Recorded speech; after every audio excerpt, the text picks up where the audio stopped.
आणि यानंतरची बातमी आहे अमेरिका आणि इराणमध्ये झालेल्या तहाची।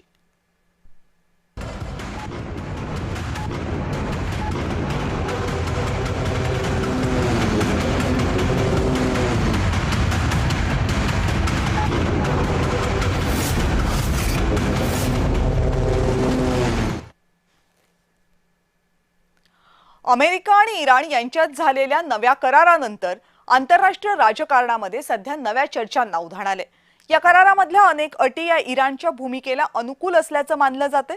त्यामुळे अमेरिका आपल्या पूर्वीच्या कठोर भूमिकांपासून मागे हटल्याची चर्चा राजनैतिक वर्तुळामध्ये सुरू झाली आहे।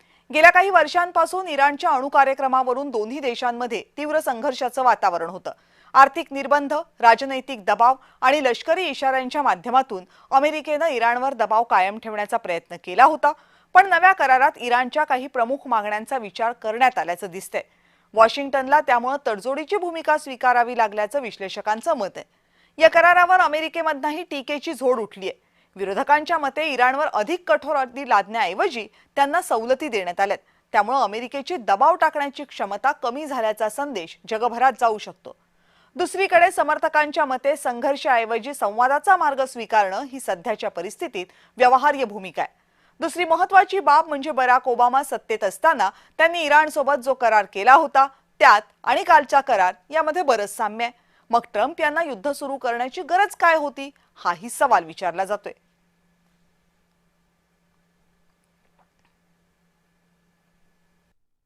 हा 60 दिवसाची जरी एक प्रकारे न्यूक्लिअर डीलशी संबंधित चर्चा करण्यासाठी मुदत देत असला तरी सुद्धा अमेरिकेचे राष्ट्राध्यक्ष डोनाल्ड ट्रम्प यांनी म्हटलेलं आहे की 60 दिवसांपेक्षा कमीही कालावधी लागू शकतो किंवा 60 दिवसांपेक्षा जास्तीचा सुद्धा कालावधी या न्यूक्लिअर डीलशी संबंधित चर्चा करण्यासाठी लागू शकतो। म्हणजेच एक प्रकारे कसं तरी या सगळ्याच संघर्षाच्या परिस्थितीमधून बाहेर निघण्यासाठी डोनाल्ड ट्रम्प यांच्यावर जो दबाव होता त्याच्याच अनुषंगानं डोनाल्ड ट्रम्प यांनी या अंतरिम करारावर स्वाक्षरी केलेली आणि येणाऱ्या कित्येक काळामध्ये अशाच प्रकारे हे निगोशिएशनचं गुऱ्हाळ चालू राहील अशा प्रकारची एकूण परिस्थिती निर्माण होताना आपल्याला दिसते। आता इराण पुढे अमेरिका झुकली असं का म्हटलं जातंय याची सविस्तर माहिती पाहूया। इराण पुढे अमेरिका झुकली असं म्हटलं जातंय याचं कारण पराभव नाहीये। आधीची मागणी होती की इराणनं शरण यावं, पण करारात काय आहे तर 3.5 महिन्यांनी सुद्धा इराणनं पराभव पत्करलेला नाहीये। राजवटीमधला बदल, आधीची भूमिका होती की इराणच्या आयातुल्ला यांनी पद सोडावं, पण या करारामध्ये राजवटीमधल्या बदलाचा उल्लेखही नाहीये।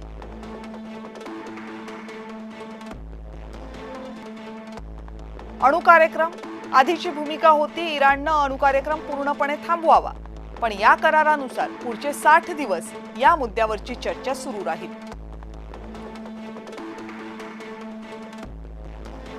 क्षेपणास्त्रांचा विकास, आधीची भूमिका होती इराणकडे एकही क्षेपणास्त्र नको, त्यांच्या बॅलिस्टिक मिसाईल प्रोग्राम बद्दल नकार होता अमेरिकेचा, पण करारामध्ये काही प्रकारची क्षेपणास्त्र ठेवता येतील असं म्हणण्यात आलेलं आहे।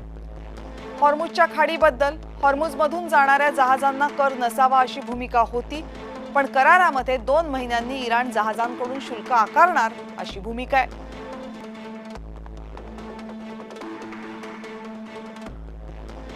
आधीची भूमिका होती की इराणनं हार मानली नाही तर इराणची जी संपत्ती आधीच्या सँक्शन्सनुसार गोठवण्यात आलेली आहे ती तशीच राहील।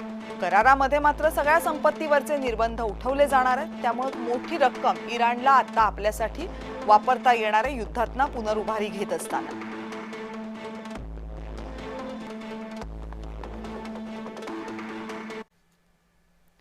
आता या संपूर्ण विषयाचं अभ्यासक, आंतरराष्ट्रीय विषयांचे अभ्यासक केदार नाईक यांनी कसं विश्लेषण केले बघूयात। सर्वात महत्त्वाचं कारण म्हणजे की डोनाल्ड ट्रम्प यांचे चुकलेले स्ट्रॅटेजिक आणि टॅक्टिकल त्यातले निर्णय असतील। त्यांचे हात दगडाखाली होते असं म्हणायला हरकत नाही। या युद्धामध्ये ते बरेच फसले होते। इराणचं रेजिम पडत नव्हतं। त्यांचे टॅक्टिकल गोल्स जे सुरुवातीला प्राप्त झाले त्याच्या पलीकडचे काही टॅक्टिकल्स आणि स्ट्रॅटेजिक गोल्स त्यांना प्राप्त होत नव्हते। आणि त्याचसोबत अमेरिकेमधल्या मिड टर्म इलेक्शन्स त्या तोंडावर आव असलेले आहेत। कॉस्ट ऑफ लिव्हिंगचा आणि इन्फ्लेशनचा प्रॉब्लेम अमेरिकेमध्ये अतिशय महत्त्वाचा झालेला आहे। यामुळे डोनाल्ड ट्रम्प यांची जे पॉप्युलॅरिटी रेटिंग्स आहेत ते सध्या मधला काही काळ नीचांकी होते, जे कुठल्याच प्रेसिडेंटचे इतके नव्हते सेकंड टर्ममध्ये. तर या सर्व गोष्टींचा विचार करून डोनाल्ड ट्रम्प यांना या युद्धातून लवकरात लवकर निघणं हे अतिशय महत्त्वाचं होतं.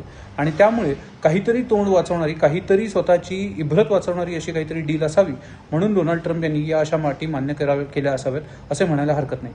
2020 साली डोनाल्ड ट्रम्प यांनीच असे एक ट्विट केले होते की Iran has never one a war but never lost a deal.